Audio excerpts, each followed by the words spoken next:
And I think we're live. All right, cool. Good stuff. All right. Hi, everyone. Welcome to DevRunner. My name is Paul. I'm an endurance runner and an RRCA certified running coach. And this is Coach's Corner, where I have conversations with athletes and fitness professionals to help you become a healthier, happier, faster, and stronger runner yourself. Now, today I'm pleased to welcome Michelle Thompson to the show. She's an occupational therapist and an RYT 500 registered yoga instructor and host, of course, of the Open Door Yoga YouTube channel. Now, before we drop into this conversation, Michelle, I just want to let everybody know who's watching that they can join the conversation by dropping their comments and questions in the chat. Now, with that said, Michelle, I just want to give you a quick chance to say hi to everybody and to tell us just a little bit more about yourself. Okay. Hey, guys. Thank you, Paul, for having me here today. Like Paul said, I am an occupational therapist, but I absolutely love yoga. And one of my biggest passions is helping to make yoga accessible for everybody. And so I do have a YouTube channel. It's Open Door Yoga. I'm also on Instagram and Facebook, but I don't post there very often, so don't judge. I have a website that's linked on my YouTube account as well that you can check out. So feel free to contact me anytime, even with simple questions. I'd love to help out. Very cool. Very cool. So I've got a set of questions for you, Michelle, so that we can do a little bit more talking about yoga for runners. But yeah, if anybody, again, has any questions of their own, please drop them in the chat and we'll go from there. Michelle, let's start with something very, very basic. Tell us, what is yoga in the first place? That's a great question. Yoga, there's a lot of things that embody what yoga is, but the word yoga actually means union. And so when I think about a typical yoga practice, what our goal is, or what an individual's goal may be, is to find balance between all the different layers of the body, whether it's the physical body, the mental body, the spiritual, emotional parts of your body. And so it's really just finding that union or that harmony within yourself. Very cool. Very cool. Quick shout outs here. Grind with Will. I'm glad you're here with us tonight. And Susie from I Run Things. Another awesome channel. How's it going? That's very cool. That's very cool. I love how all-encompassing your answer was, Michelle. Now, I'm aware of a lot of different flavors, I guess you could say, of different yoga practices. I'm hoping that you can provide not an exhaustive review of the different flavors of yoga, but just kind of give us an overview of some of the most popular yoga disciplines and really what differentiates them. Sure. Well, like you said, there could be a very exhaustive list of different yoga practices out there, from the more traditional aspects of yoga from a couple thousand years ago to what's kind of arising now. A few of the main ones that you would find in a typical yoga studio, one is called Hatha yoga, and that just encompasses all those yoga practices where you're going through physical postures, linking your breath with the movement, anything you'd see in a typical yoga studio. Most yoga studios also have Ashtanga yoga. And so that's just a specific set of sequences where you're linking each breath to a particular movement. So you're moving a little bit faster. There's also kind of along those lines, power yoga. And so if you're really just looking for the physical benefits and strength, you can find that at most kind of gym classes. There's Bikram yoga, that if you like very hot and humid yoga practices, that's going to be right up your alley. And then if you're looking for more restorative practices, there's restorative yoga, where over the hour, you might just do 5 postures and you're holding them for 10 to 15 minutes. Wow. There's yin yoga, where it's really targeting the connective tissue, like your ligaments, your joints, that fascial lining that runs throughout the body. And there's even just separate practices you can do, like meditation and breath work, that kind of encompass yoga as well. Gotcha. Now, of course, I'm going to try to steer my questions for the rest of the evening around how yoga can be used to benefit the runner. Mm-hmm. So, I know, of course, yoga is famous in the running community for being able to increase your flexibility, your strength, lower your risk of injury, which, of course, makes it perfect cross-training for runners. Purely speaking about like the physical benefits, I'm hoping you can give more detail on that, because I'm kind of coming at this very much from the outsider looking into yoga and exploring it for the first time myself. Yeah, I'd love to speak more about that. What I love about my own personal practice was growing up, running was my competitive sport. And so I've been able to find a lot of those connections or correlations between yoga, and really fine tuning like how that's affecting my running as a more casual runner now. And so when I talk to individuals about the different ways that yoga can help with physical strength related or flexibility related to running, I think along kind of 5 different lines. One of them is functional strength and range of motion. Another is core strength and hip stability. A third is like effects on your upper body, so strength, and also I can kind of talk about that too. Building strength and flexibility across different planes of movement, which is so important for runners. And then also balancing opposing muscle groups, which I think is one of the biggest things you can do to reduce injury. Absolutely. So I can chat about each of those a little bit more in depth if you'd like. Oh, I'd love to. Yeah, because, as you're saying all of these things, it's all ringing so true, not just from the kinds of injuries and issues that I've seen from runners that I coach, but, personal experience as well. Even right now, as we speak, my hamstrings are so notoriously tight all the time that they're pulling on my hip flexors. And when my hip flexors are being pulled like that, what the first sign of trouble for me is always I end up with an IT band issue, because, right there at the top of your hips, you've got the connector there, and then I'll start feeling pain in my knee. And I'll tell you what, I'd rather avoid that at all costs. So Michelle, yeah, if you can talk to me about how yoga can help me with all of that, I would love to hear it. Sure thing. Well, so on that first topic, that functional strength and range of motion. When I think about functional strength, it's really a combination of strength and flexibility.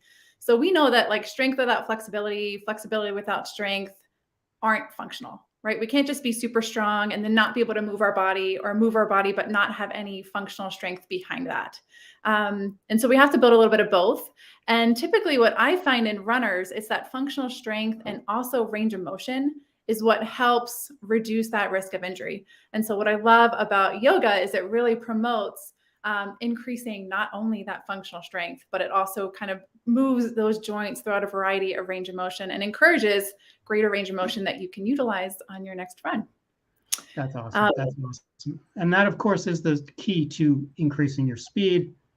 Oh, yeah. And even the way you move in a more stable manner, in a healthier manner, that lowers, again, your risk of injury. So hooray. I'm all about this stuff. And keeping you safe throughout the day, because running is just a part of the day, but we're doing a lot of other activities, and keeping your body functional, strong, and able to move in a wide variety of ways is only going to help you kind of as you move around your day as well.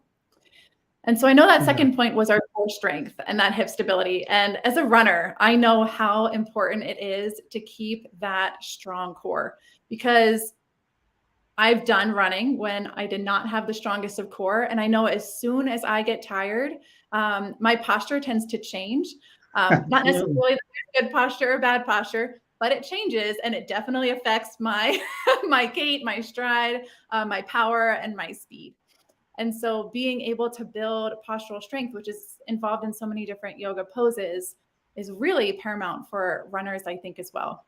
And that hip stability, being able to keep your hips stable so that you can move those lower extremities with more control and more power, I think is such a great element that I didn't realize when I started yoga, how much that was involved in a typical yoga practice.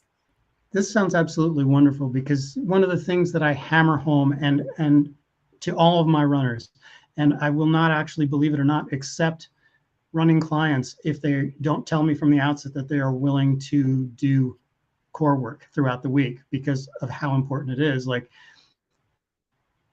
I always find it funny, like, if you want to tell the people who are doing regular core work running wise from the people who haven't really shown enough interest, go to like mile 20 of a marathon and just stand at the side of the road and just watch the people who are like hunched over and dying, and all good form has gone completely out the window, versus those people who are still motoring along. And those are the people who have realized the importance of core strength. So I'm right there with you, Michelle. Oh, I'm glad to hear it. Yeah, that's something that's huge. And I think that third point, that affects on the upper body as well. So I know our core is kind of focused more on those postural muscles, but we drive so much with our arms. And I think one thing that I did not realize when I used to run is how much extra tension I would hold in my shoulders. And so it Yes, wasn't necessarily like I was using that tension for good. It was just tension for tension's sake. And that's such a energy zapper. And in yoga postures, exactly. really, once you get that stable foundation, you're working from the ground up, you get your legs stable, your hips stable, your core stable. And then it's about elongating your spine and finding this kind of like lightness through your shoulders and upper body. And translating that or bringing that into my running helped so much in terms of energy conservation and actually using my energy the way that it should be instead of wasting it on Thank just this you. like, Thank you you. know, your shoulders up to your ears. What I think a lot of beginner yogas do, or beginner runners do. Yeah. Oh, absolutely. Yeah. I think, one of the drills I like to run people through as they begin running, as they begin training with me, is, the bulleted list, starting from the top of your head all the way to the tips of your toes, what good running form looks like. And you can tell people, drop your shoulders, don't hunch up and keep your hands, don't clench them tight, all that stuff. You can say that stuff and people can even get to the point where that bulleted list of good running form is memorized and they know what they should be doing. But if you don't practice what it takes to relax and to flow, then it doesn't matter if you know it, it's knowing how to actually practice it. So it sounds to me like yoga is a great way to sort of bring that to front of mind so that you're saving that energy for the latter miles of a long race instead of just burning it up by just hunching up and getting too tight. Exactly. It's a great way to practice it. And again, I think the more that you can practice something across different activities, so whether it's running and yoga, it's just that much more easy to generalize throughout your day as well. That's awesome. That's awesome. I've never really given a lot of thought to that. So I'm glad you say that because, I try to be very mindful of what I'm doing when I'm running, but then the rest of the day, I'm just kind of just living life. But it sounds like yoga can kind of bring that awareness to your conscious mind throughout the day. So yeah, you start noticing when you're slouched down on the couch, you're just like, oh. Exactly. Because it's so easy to fall into habits when our body gets tired, and we kind of form these habits and these movements. And so, yeah, being more in tune of what's going on in your physical body, which is such a huge element of yoga, can only be helpful throughout your day as well. Absolutely. Absolutely. So no, go ahead. Well, I was just gonna keep on cruising. Yeah, please do. So one of the other elements that I had mentioned earlier were those different planes of movement. And so what we want to make sure that we're doing, and as runners, I think it's hard if your primary exercise is running and running alone. We're mostly moving through one plane. I think it's the sagittal plane. It's just that forward movement, right? We're not really going a whole lot of side to side. We're not really twisting unless you hit the trails and you have a little bit more instability. And so I think it's good and it's bad. And so because we have that one kind of plane of movement, our injuries tend to be different than other sports. So many sports that have different, faster movements, you may experience like an ankle sprain, or you may do something with your knee, and you may do that running too if you're like me and are not very aware of your environment or looking at those. It happens to me all the time. Yep, you gotta look. But we're typically more prone to those overuse injuries, those repetitive injuries from doing the same thing over and over again, when we have that kind of maybe an imbalance in our muscle strength between different muscle groups.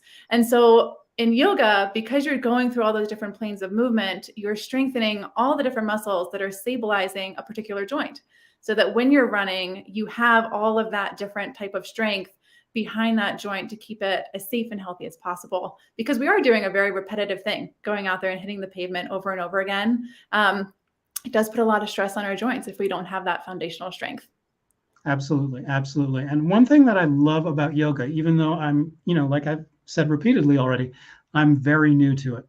but I've learned enough that I realize what a wonderful practice it is, because usually the way I break down sort of cross training for runners is you have your daily core routine just to make sure you can hold good form. But then I'm very big on strength training, for exactly all the reasons that you've, bullet pointed here, Michelle. I think it lowers your risk of injury. It makes you more resilient. It gets you strong in the lateral plane as well as forward.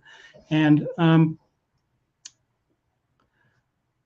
it sounds to me like I wouldn't necessarily say don't do, free weights or any kind of strength training in addition, but yoga seems to cover a wider range of the sort of cross training that is necessary to remain healthy as a runner, because you're getting the stretching, you're getting the strength as well. So it sounds really great. And that fifth point, it's not only the strengthening, but it's strengthening the opposing muscle groups. And so kind of like going back to that definition of yoga, it's all about balance. And so when you're holding a particular posture, like let's say a high lunge, or for those of you who've probably seen like Warrior One or Warrior Two, everybody's got the arms over their head and their front legs forward and bent a little bit. A lot of times it's very easy to just kind of jump into that quadricep, which is something a lot of people do as runners as well. But in reality, what you're also doing is you're pulling that heel back and you're engaging your hamstrings. And so what's so crucial about that is, as runners, it's very easy, at least what I found, because I was always the injured one in high school that was on the bike. that was my job on the team. It's so easy for a small muscle imbalance to get bigger, because for me, for example, my quadriceps were always stronger than my hamstrings. And so as your muscles fatigue, which we want them to, when we want to build endurance and speed, we want to get to that point where we fatigue.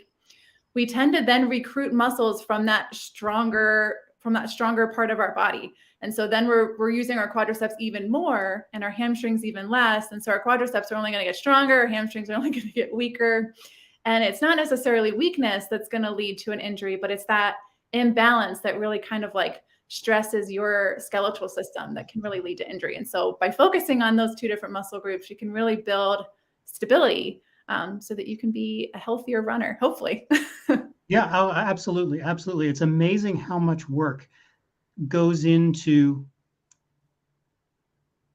trying to strengthen the glutes and that whole set of muscles back there, and not become so dependent on the quadriceps. Because what I tend to find, what all of the studies have gone into in the last couple of years, find that if you're not doing the proper sort of runner's lean, where you've got that slight lean forward from the ankles, what tends to happen is you start to become more quad dominant. And it's really hard to say, well, run more with your butt. If you haven't done the work to build up those muscles so that, they can last through these really long distance runs. So, I love that yoga addresses this as well. I just, let me give you some quick shout outs before we move on to the next subject matter, Michelle. I see Jill Baird has joined us. Hey, Jill. And Richard Runs Trails. I just want to go back through these. Another great runner.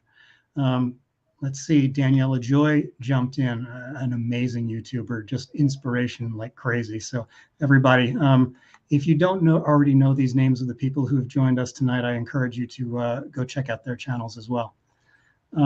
Michelle, I want to take this opportunity. I'm keeping all of the questions, doing my best to keep them very sort of high level questions, and this way you can take it wherever you feel it needs to go. But how does somebody get started with yoga in the first place? It seems, I remember being intimidated for the longest time until I found you and a handful of other YouTubers who kind of held my hand and made it a lot easier. You know what? I think it honestly depends on, one, your comfort level, and two, what you're looking to get out of yoga. And so because there's so many different aspects of yoga, there's a lot of different places you can start.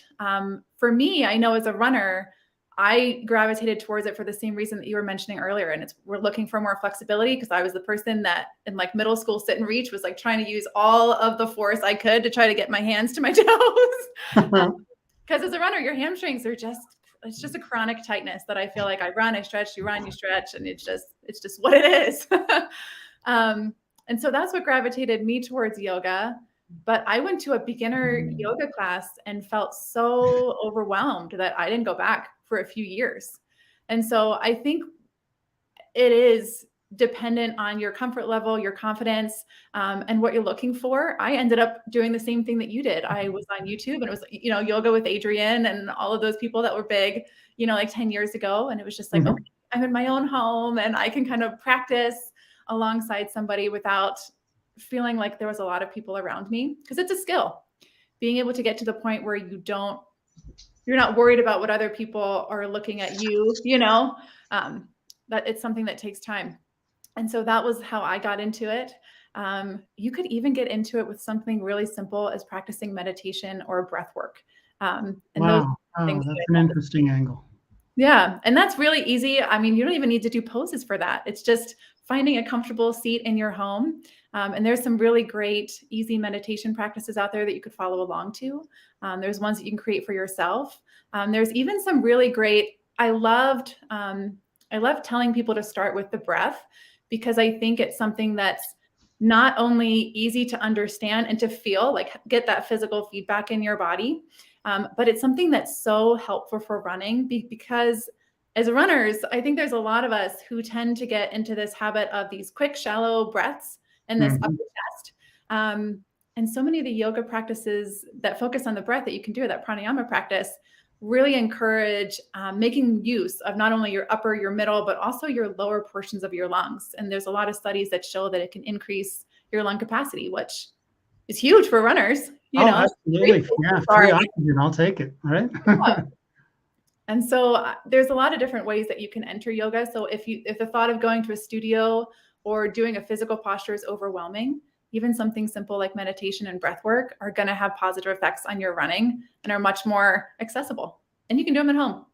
Yeah, that's amazing. I love that connection, because, I've studied meditation before, and of course, the breath is sort of the beginning of the whole journey. And it's nice to see that as a gateway into yoga as well. That's wonderful. Yeah. So, Michelle, I want to ask you a little bit about, we've kind of talked about getting started with yoga, and thank you for that. I would have never thought of that, what you just said. So, very cool. But I'm wondering about speaking specifically about runners again, what do you think is like the best time to get started with the yoga practice? A lot of the times, coming from the coach's perspective, I always recommend something new that has the possibility of straining an individual, doing it in between training cycles. Like, if you've got like a 16-week block where you're training for a half marathon or a marathon, once that block starts, I like people to be locked in with things that they know are familiar and that they work for them. That isn't going to surprise them and sort of sideline them in case it's more strain than they can handle. But I would love to know what your approach is. How do you recommend runners specifically time their introduction to yoga and continue their practice? Start right now. I like that. Again, I think this ties back to what I just mentioned in terms of how to get started. I think it depends on what you're looking for. So if you're looking for building a lot of strength and flexibility, I wouldn't necessarily recommend going to power yoga like a week before you're going to run your marathon, because that's going to put a lot of new stress on your body. It's going to, especially again, as runners, we're used to that one plane. You're going to be more sore than you realize. I think a lot of people go to yoga and they're like, we're just going to be stretching. And it's like, you may sign up for a class that you are not expecting. Yeah, absolutely. And so if that's the type of class that you're looking for, I would recommend doing it alongside of your strength training portion of your training program, or maybe starting it in between blocks. If you're looking to increase your lung capacity, if you're looking to build more mental focus, and be able to get more in tune with your body to help you pace yourself better, you can do that anytime. And I think starting as soon as you want is beneficial. But again, I think it just depends on kind of what part of the body you're targeting. And yeah, if it's the physical part, it depends on where you're at with your training. Gotcha. So don't do anything too stressful all at once. You just kind of test it out first and then go from there. Yeah. Very cool. So along those lines, say somebody's already begun their yoga practice and it's part of their sort of weekly routine along with their run training. Do you have any recommendations about when they should do their yoga practice? Is it something pre-run, post-run? I'll let you run with that. Yeah, you could do either one. And so typically when you're about to do a run or a lot of physical activity, before you go for a run, I probably wouldn't have anybody do any postures or yoga classes where you're holding a pose for an extended period of time, like more static stretching. I would recommend more dynamic movements. And so I actually just released a couple of videos on my channel. One's a pre-run and one's a post-run. So you're welcome to head that way and check it out. Yeah, absolutely. Everybody, please get to Michelle's channel. Those 2 videos are just amazing. Really, really good stuff. Thanks. And there are so many great yoga instructors that are posting free content on YouTube that there are lots of pre and post run videos out there that you can check out and find the one that meets your needs best.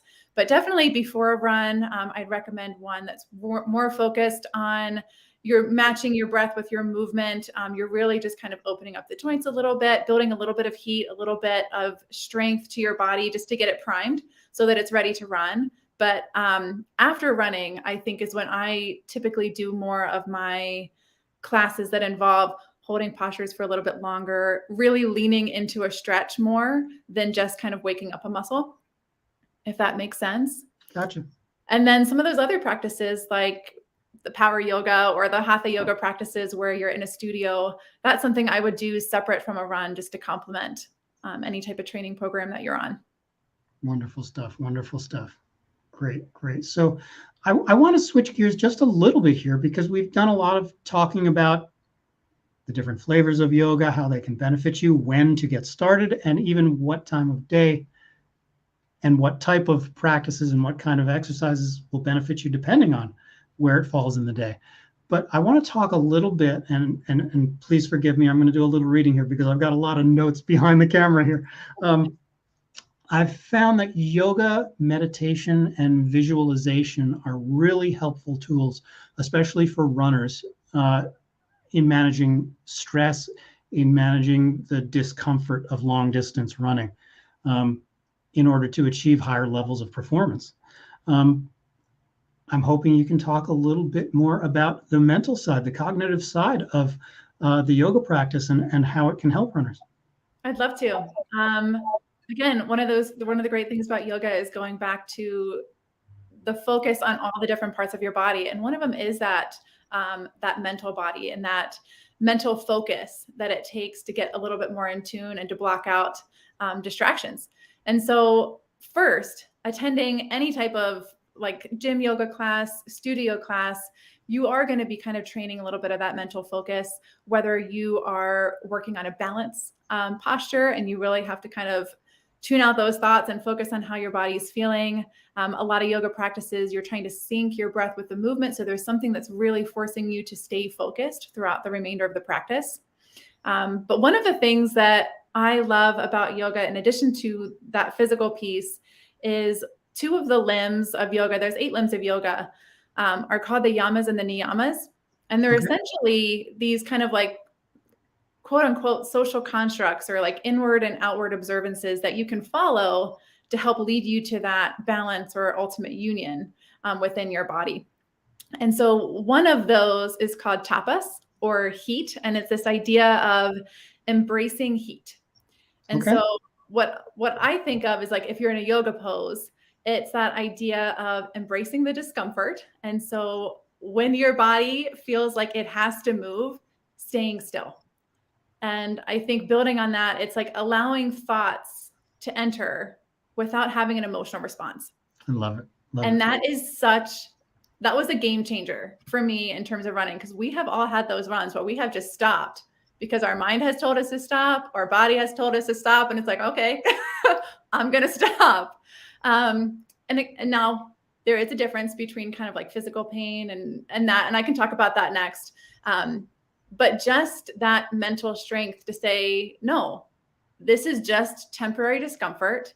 I do not have to have a reaction to this. I can be still and I can keep going. I think is huge for running. You mentioned that visualization. The second most important thing I think along those lines is just tuning in to the physical sensations of the body. So again, there's embracing discomfort, and there's also identifying when there's something wrong. And I think as runners, and I don't know about you, but it seems like there's a certain personality that gets attracted to longer distance running, and we don't want to stop. Like we notice something and it's like, that's nothing. Until it's very clearly something. And by that point, instead of taking a couple of days off, or instead of, focusing on finding balance in our body for a couple of days, we kept pushing too much in this one aspect, and now we can't run or do the thing that we love for a few months, which is always so discouraging. I have to jump in here because I was the king of that for years, Michelle. I was like the guy who could deny away the worst pain, and I would go out every day, and then I'd end up, a month before the marathon at the doctor's saying, just shoot me up with anything. I don't care. Just make the pain stop so I can run. And never realizing that if I had listened to the signals from my body, I could have just taken a day or two off, done some stretching, and I would have been fine. But, it's all about that self-awareness, really. Intuition, self-awareness that I do think that yoga can really help with. And so when I think about the mental aspect and how it would relate to runners, those two things, that mental strength, that tapas, that heat, and really just that intuition that can come from listening to your body, that we are so bad at as human beings. We're bad at it. So I hope that answered that question. Yeah. No, I think it's wonderful stuff. I think it's a great jumping off point to get people thinking about this kind of stuff, just becoming more aware of how your body reacts to things. And it's only through experience, in my opinion, whether that be from yoga or running, or preferably both, that as you become more experienced with both disciplines, it becomes easier to differentiate between, like you were saying, discomfort, momentarily something goes wrong, or just the building discomfort that comes from mile after mile of just pushing yourself as hard as you can for as long as you can. There's a big difference between building discomfort that will stop when you stop, and pain. I always tell my runners, if there's sharp pain, you just stop. I don't care if you're in the middle of a race or if you're in the middle of an important training run. Pain is the point where you stop. That's just the cutoff. But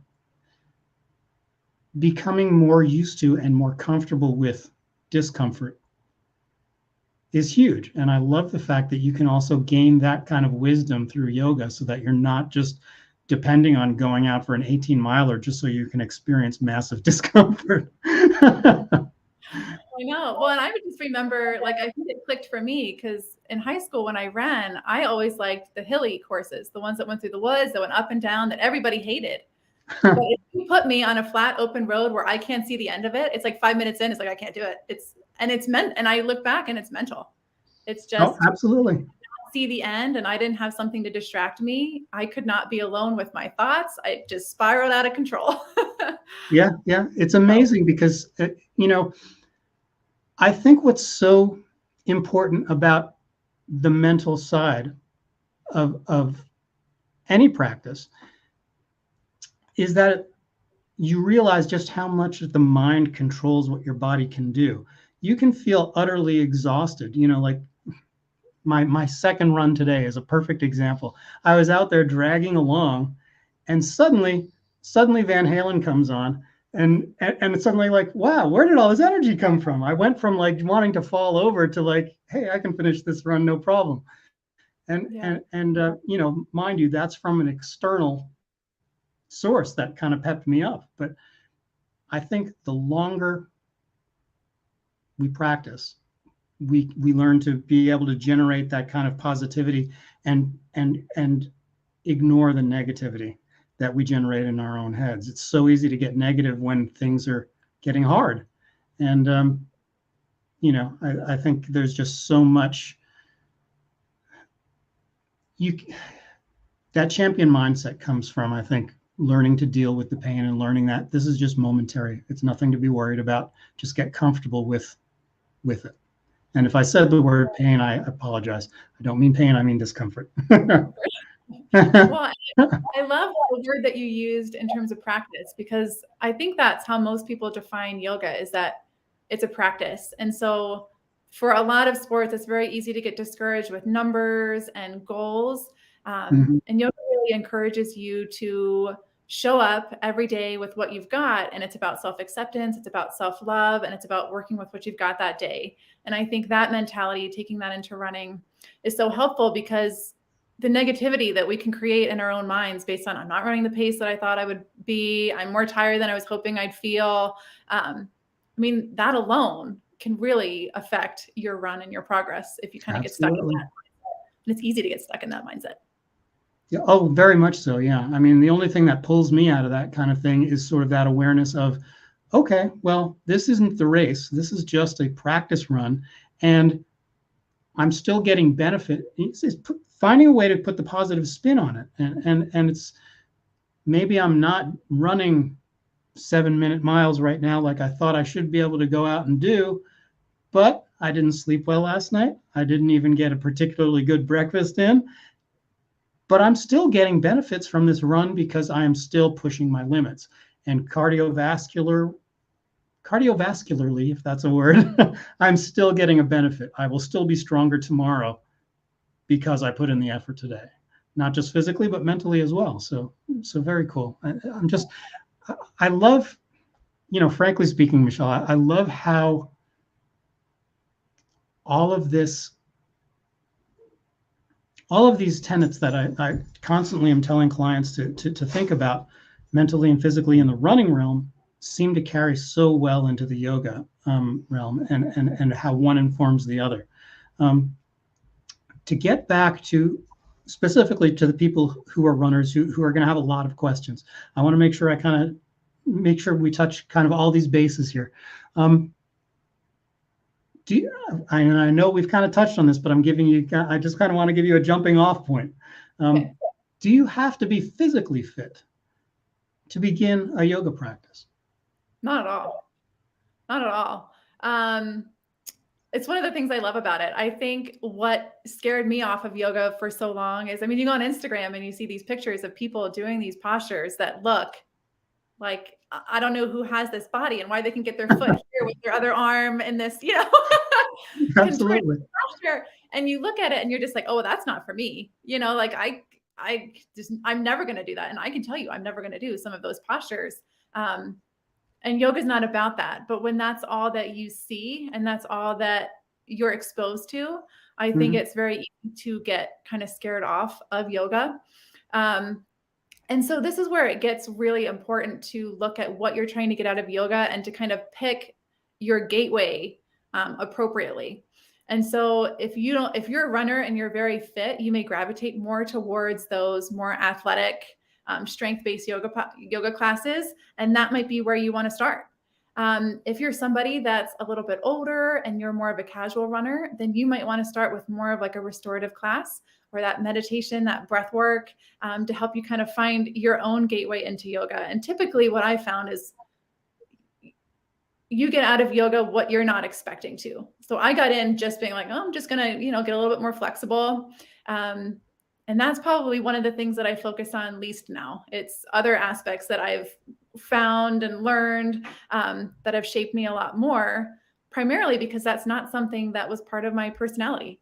I'm one of those go, go, go kind of people. And so I gravitated towards those go, go, go yoga classes. But what I needed was that balance. And so finding some of those other classes is what I now try to gravitate a little bit more towards to find that balance in my life. But a gateway would be kind of building on those strengths that you have and going down that route. But no, you do have to be physically fit.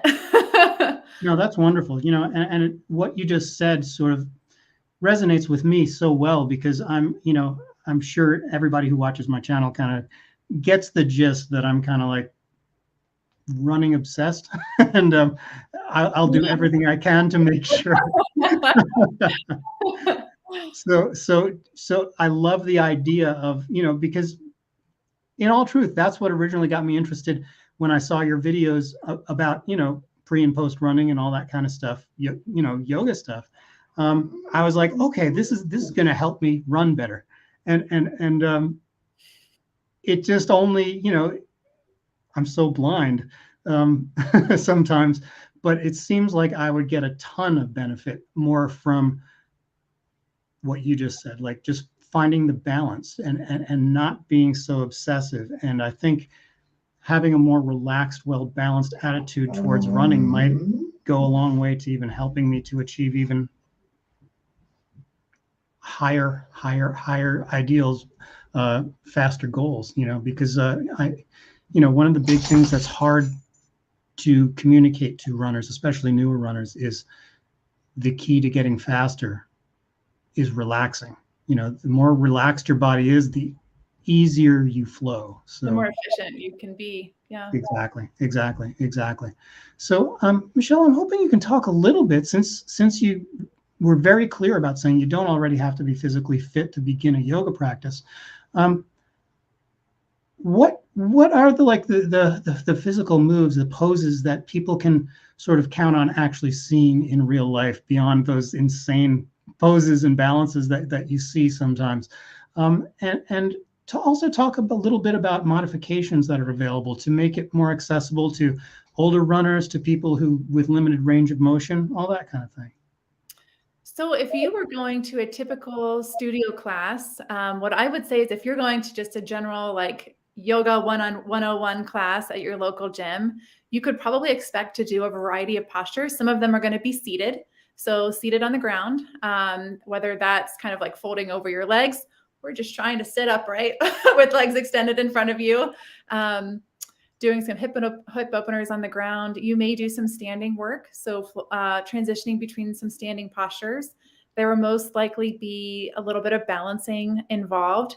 And there might also be an inversion. A lot of yoga practices incorporate inversions. And what that means is just getting our head below our heart. So if you laid on your back and you put a pillow under your low back, you're doing an inversion because your head is above your heart. And so I think a lot of people think inversion, they're like, oh my gosh, we're going to have to do a headstand. You don't have to do a headstand. Thank goodness, because I can't. No, me either. Working on it, but not there yet. And so my passion is modifications. And so my full-time career and what I have found my passion in life is occupational therapy. And what occupational therapy is, because I know a lot of you out there probably don't know. Nobody knows. What we do, it's really about the idea that we can promote optimal health and wellness by helping individuals participate in daily activities that are important to them. So if you can fulfill your roles and those activities that are meaningful to you, you're going to be happier and you're going to be healthier. And so whether that's self-care or even leisure pursuits like running. And so a few different ways that we target that is one, maybe building skills. So building strength, building flexibility. We may modify the environment, but the biggest thing is adaptation. So adapting the task itself. And when yoga, that's modifications. And so when you look at a yoga pose and your body is not in a place to do the posture that's being demonstrated by an instructor, that's when we have a lot of props that are available to you to help meet your body where it's at as you're practicing. And so that's adapting the task. And so that's one part of my job every day. And it's what I love to do. And that's what, my website's about. That's what my business is about. My website and my YouTube channel is about, is trying to make yoga more accessible to people who want to participate. And so most yoga studios have props available. There's blocks. And so that will give you a little bit of length for your arms. So if you're having a hard time reaching down to the ground, you can reach down and plant your hand on a block. So that's going to give you a little lift. There's bolsters that you can sit on. So for many older adults, and I didn't realize this until I really started teaching yoga, it can be hard to just sit on the ground in a cross-legged position. There's a lot of people, and it's not something you even think about when you go to a typical yoga studio, but there's a lot of individuals when your hips and your low back are tight, where you sit down and cross-legged and your knees start coming up and your back starts rounding, right? And that's natural. And it's scary to go to a yoga class where you're going to have to sit. And so if you sit on a bolster, bring your hips a little bit higher than your knees, that's going to allow you to sit more comfortably and maintain that kind of nice elongated spine that you're looking for. So those are just two examples, and I could talk all day about this, but there are lots of different, not only props, but different variations of postures. There's no one true full expression of a posture. It's what meets your body where it's at that day. That's the posture. Oh, I love that you said that, because I think a lot of people think in terms of like these big sort of blocks of time of, this is the way it's going to be every day. And what happens if I can't keep up? But just like running again, there are days you just don't have it, and you don't have to make excuses. You don't have to apologize for it. There are just some days click and some days don't. And it's great to know that yoga accommodates that, And if you ever want to know, just watch some of my videos, because there's days where I'm just like, and this is not working today, so we're going to do this. Because some days things are tighter than others. The two sides of your body hold tension differently as well. And so really listening to your body and using those props is what's going to help you be successful and help you be kind of happy and access those postures in a way that works well for you. That's wonderful. That's wonderful. And I want to give another quick just shout out to the chat. I can see that there are a lot of people watching right now. If there are any questions for Michelle, we would love to see them in the chat, and we can get that addressed for you. But overall, Michelle, I think this was a wonderful conversation, just as a means of just sort of making people more aware of yoga and the benefits to runners. I think you dispelled a lot of fear, and I think you dispelled a lot of misconception about yoga and how it can benefit runners. So thank you for that. I'm so glad that you agreed to be here tonight, because this was a blast. It was great. I think it was a short, to the point live stream that just answered a lot of questions that people might have, because like I said, so many new runners especially are just about, well, I'm a runner, so I just want to run. And they don't realize that, well, you're not going to be able to, running is not going to become your lifestyle if you don't look after your body in other ways. If you're not doing the core, if you're not doing the strength, if you're not finding a way to combine that all within a yoga practice, you will hit a wall eventually.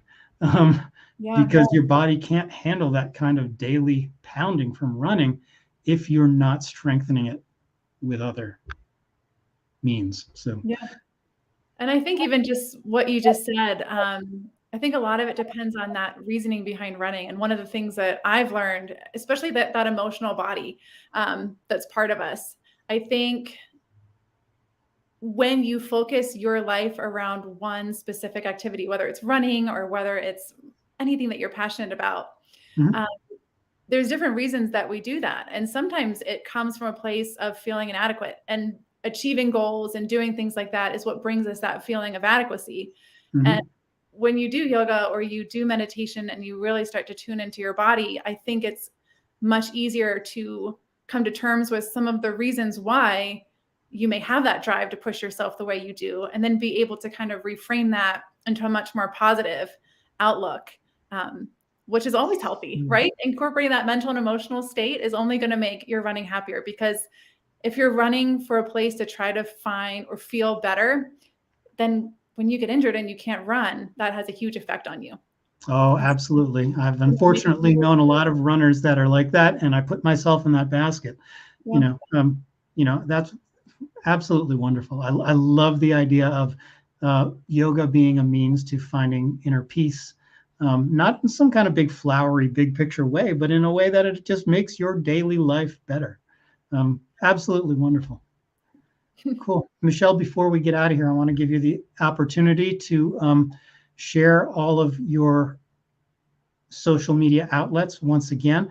And as I pointed out before we went live, I have not yet added those to the show notes, but by tomorrow morning, all of that will be a click away for everybody who watches this on replay. But please go ahead and tell everybody about where they can find you and what they'll find when they get there. So in terms of my YouTube channel, which I think is where I post most of my information, it's Open Door Yoga SLC. Salt Lake City. So you're welcome to check that out. It has free content, free videos, and I try to categorize them so that they're easy to search. There's videos that are short, as little as 5 minutes, videos that are longer, almost an hour, and they're going to be a wide range of styles. And also I try to cue how you can use props and how you can modify postures as we go along. So if you'd like to join, you're always more than welcome. On my YouTube page is probably where you're going to find links to everything else on that banner. There's like an Instagram and Facebook. Don't expect a lot there. Still learning those platforms. But I also have a website. And so if you ever have any questions or you ever want to reach out, it has an email address and ways that you can contact me and other resources that I share. That's wonderful. Thank you so much, Michelle. This was like enlightening in ways beyond everything I expected. You know, it's so much fun too. This is, I mean, running and yoga those are my things. So it's that's exciting. So cool. Yeah. That's so cool. So one thing, everybody, you know, I think Michelle is awesome. She will be guiding me in my yoga journey, which will continue. I have no plans of giving this up. You know, I only see the massive untapped benefits that I have yet to experience. So I will be bugging Michelle a lot as time goes by. And I want to extend that invitation to you, Michelle, if you've got questions regarding running. My door's always open. So definitely will. Thank you. Cool. So thank you again for being here tonight. And thank you everybody who's joined in the chat and everybody who's watching afterwards. If you have questions for us, just drop them in the comments and we will get the emails and we'll get back to you after the fact. We'd be more than happy to. So yeah, folks, thank you, Michelle. Thank you so much. Have a great night. Thanks, everyone. Bye-bye, everybody. Bye.